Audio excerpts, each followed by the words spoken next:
আসসালামু আলাইকুম। আশা করি আপনারা সবাই ভালো আছেন। আমিও আল্লাহর রহমতে অনেক ভালো আছি। তো আপনাদের আজকে একটা জিনিস দেখাবো। আমার মুরগি একটা ডিম পাড়ছে, তো আপনাদের সাথে শেয়ার করব। চলুন দেখতে থাকি। অনেকদিন পরে ডিম দিল। তো জানতাম না এখানে ডিম পাড়ে। তো সিঁড়ির উপরে পরিত্যক্ত জায়গা, এখানে ডিম পাড়ছে। তো কতগুলো ডিম পারলো আপনাদের সাথে শেয়ার করব। দেখুন, দোরসোলা মুরগি, অনেকে গারসোলা বলে বা আমরা দোরসোলা বলি। তো ডিম পারছে কতটি? 8টা। হ্যাঁ, 8টা ডিম পারছে। তো মাশাল্লাহ, অনেক দিন পর ডিম পারলো।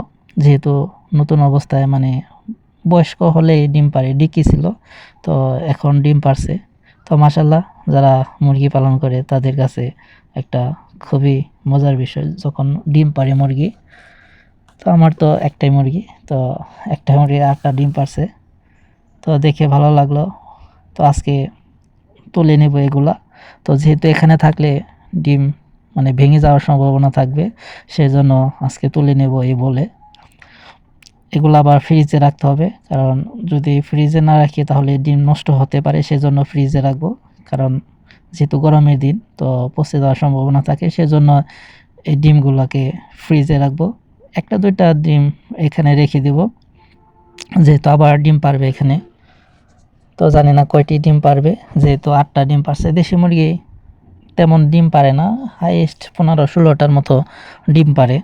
তো এর বেশি আর পারে না দেশি মুরগি।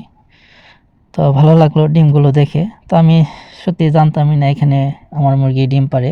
তো একটা মুরগি কিনছিলাম হাটে থেকে, 500 টাকা দিয়ে কিনছিলাম। তো প্রথমবার ডিম দিল। তো ডিমগুলো মাশাল্লাহ অনেক বড় বড়ই আছে। তো আপনাদের সামনে ছোট্ট একটি ভিডিও তুলে ধরলাম। কেমন হয়েছে কমেন্টসে জানাবেন। ধন্যবাদ সকলকে। আশা করি আপনাদের কাছে আমার ভিডিওটি ভালো লাগছে।